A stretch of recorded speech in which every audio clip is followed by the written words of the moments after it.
sentences and complex sentences. And the main reason we look at this is for punctuation, really, and to make sure that we're using a variety of sentences. They make kids study this at school, and it's because they want to see kids using complex sentences and not only compound sentences.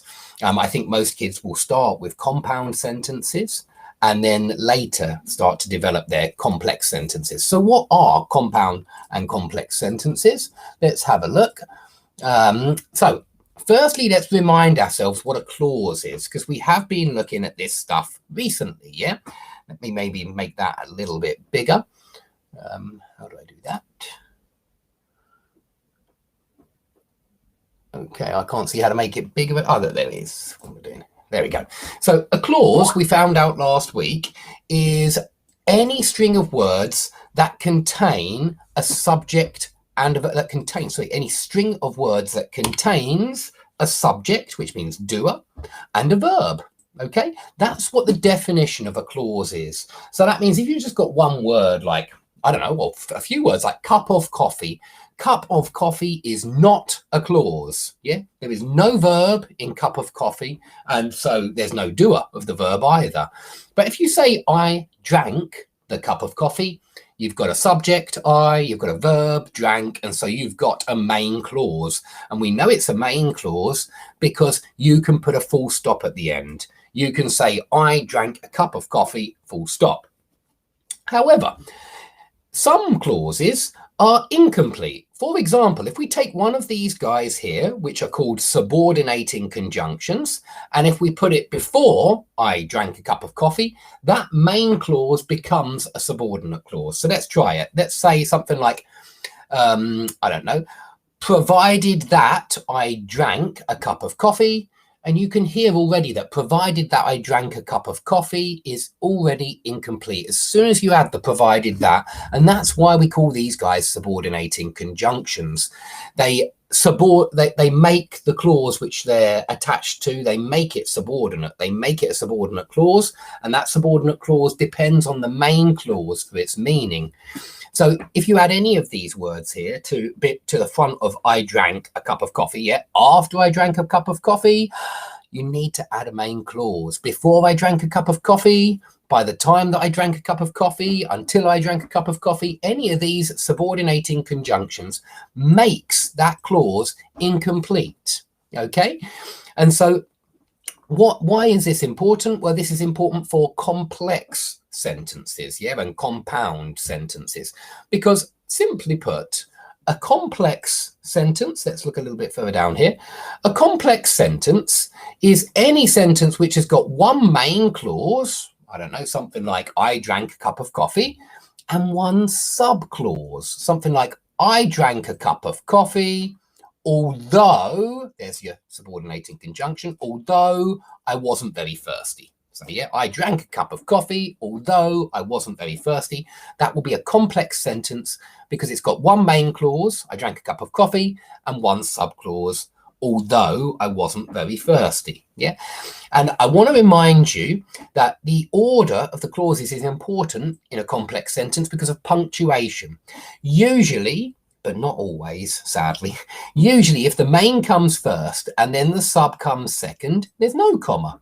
But if the sub comes first and then the main comes second, yeah, although I wasn't very thirsty, comma, I drank a cup of coffee.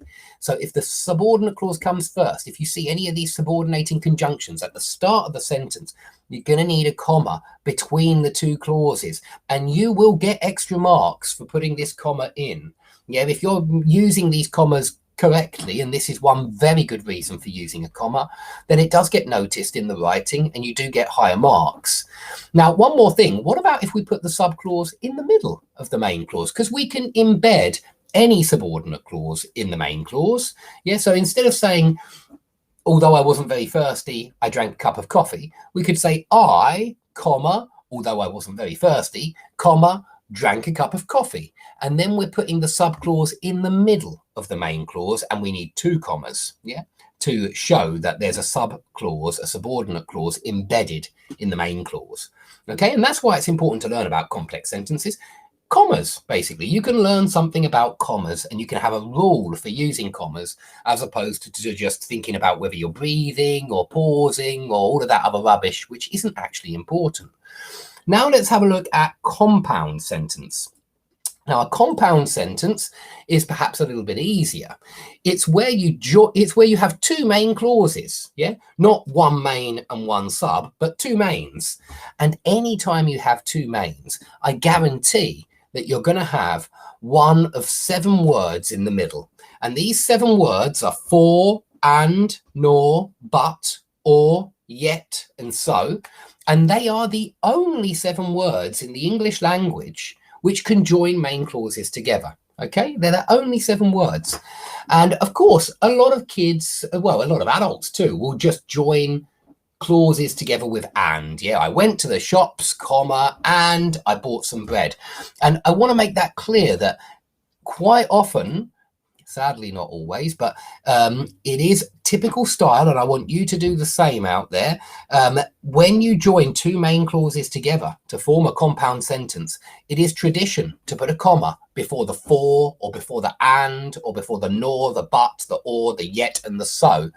And that's another comma rule to remember. So this is why we study compound sentence and complex sentence, because it gives us information about commas. Okay, that's the main reason why we're studying it. And let's have a look now at a different page. Let's have a look at a website. I think it will be that website that I want to go to. Yeah, it looks all right. So I'm going to stop sharing and then start sharing once again. Let's have a look. Chrome tab. That one. Okay. Think it's working now. Yeah, you can see subordinating conjunctions list. This is a long list of subordinating conjunctions. These words are really useful for punctuation, but believe me that the examiners are looking for these words in your writing, and they want to see that you're using them correctly, that you're punctuating them correctly. So let's have a look how the websites, and by the way, websites don't always punctuate correctly. I don't think that anybody does all the time, because it's very easy to make a mistake with these things. And of course, sometimes it is up to you whether you put the comma in or take it out. But let's have a look at these words. We've got after, first of all. So soon after moving to London, or soon after she moved to London. And for me, soon after she moved to London is a clause. Soon after moving to London is not actually a clause, it's a phrase. But we'll deal with that in future classes. Let's just pretend it's a subordinate clause, because it is an incomplete thought. You can't say soon after moving to London and then walk away. But you can say she got a new job and walk away. So the main clause is she got a new job. The incomplete phrase, really, and not clause, but let's call it a clause. It would certainly be a clause if it said soon after she moved, because then we got a subject and a verb. But soon after she moved to London, comma, because it's subordinate clause, comma, main clause. Yeah. And then let's have a look at the next word, although. Now, I must admit, I've told you that when you get main clause and then the subclause, there isn't a comma. Yeah, I just mentioned that on the last one, but there is one exception. There's always an exception in grammar, and it's annoying. But although, though, even though are contrasting subordinating conjunctions. They offer contrast. And this means that it doesn't matter if you put the subclause first or second, they are very often commaed, because they're contrasting. Okay, so memorize all the those, the though, although, even though, it's all the those. They mean the same thing. They're contrasting, and so it doesn't matter whether they come first or second. You very often see a comma before those ones anyway. Doesn't have to be there, but most writers do include it. I recommend that you include it as well. So look at the next one. You can go first as, yeah, same meaning as because, since, you are the oldest. Now notice the main goes first here. You can go first. It's a main clause. As you're the oldest is the subordinate clause, yeah? And as is a subordinating conjunction. And so no comma in this sentence. But if we swap the clauses round, as you're the oldest, comma, you can go first, yeah?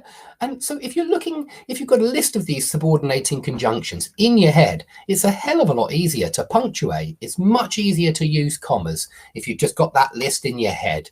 And of course, the more you do things like this, the more you learn, the more you memorize subordinating conjunctions, conjunctive adverbs, and many other parts of speech.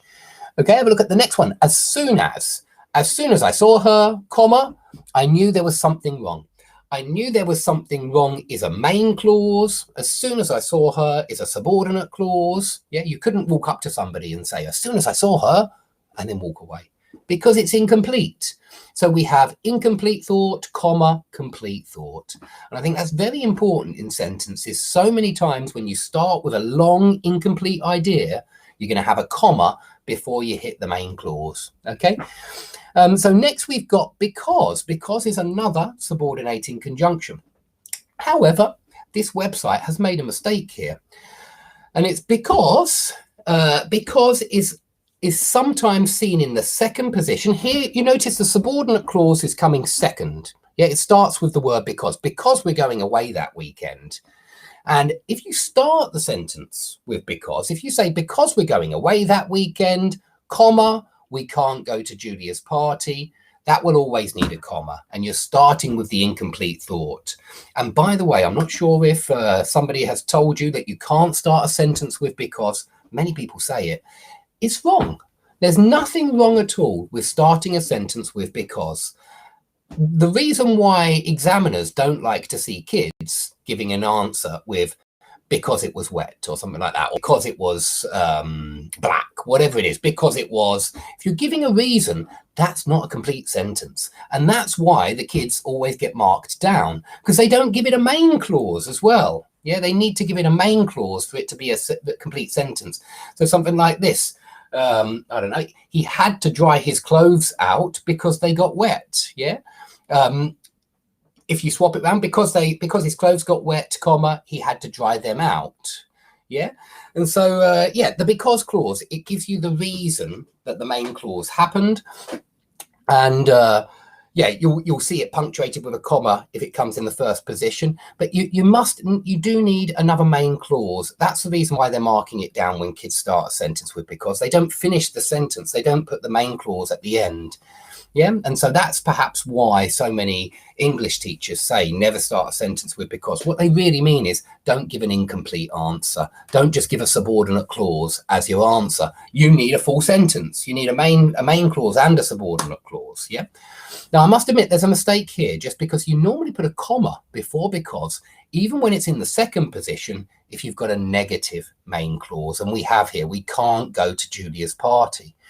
Now, if you want more information about that, there's an excellent website right here, comma before because. There's a really good one on Quick and Dirty Tips, a website called Quick and Dirty Tips. Hold on, where is it? I don't want to look at, there it is.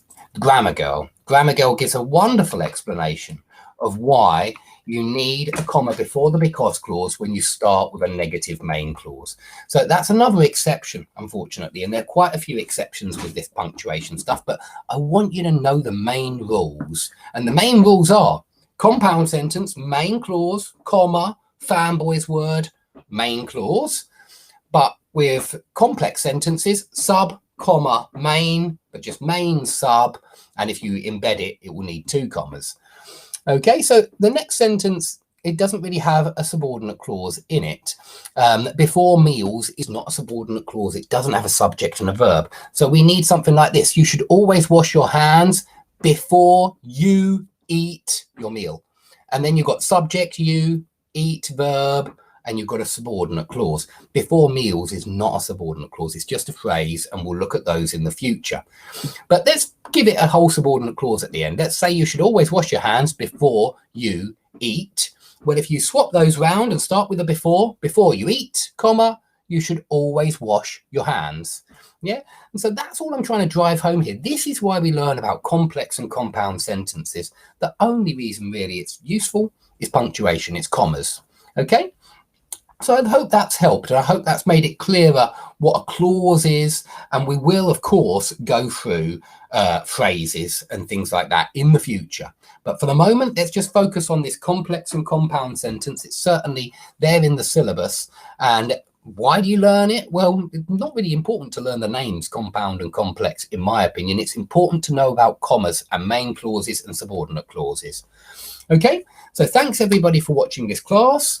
Please like and subscribe if you want to, but the place to go for these classes is over there. It's skype-lessons.com, and you can get new classes and new exercises all the time if you just go to this website, because that's where I'm putting all my new classes. Okay, so there's a lot of you out there today, good 30 people in the audience. So thanks everybody for coming. I do appreciate all your support, and I hope to see you all soon. Bye-bye.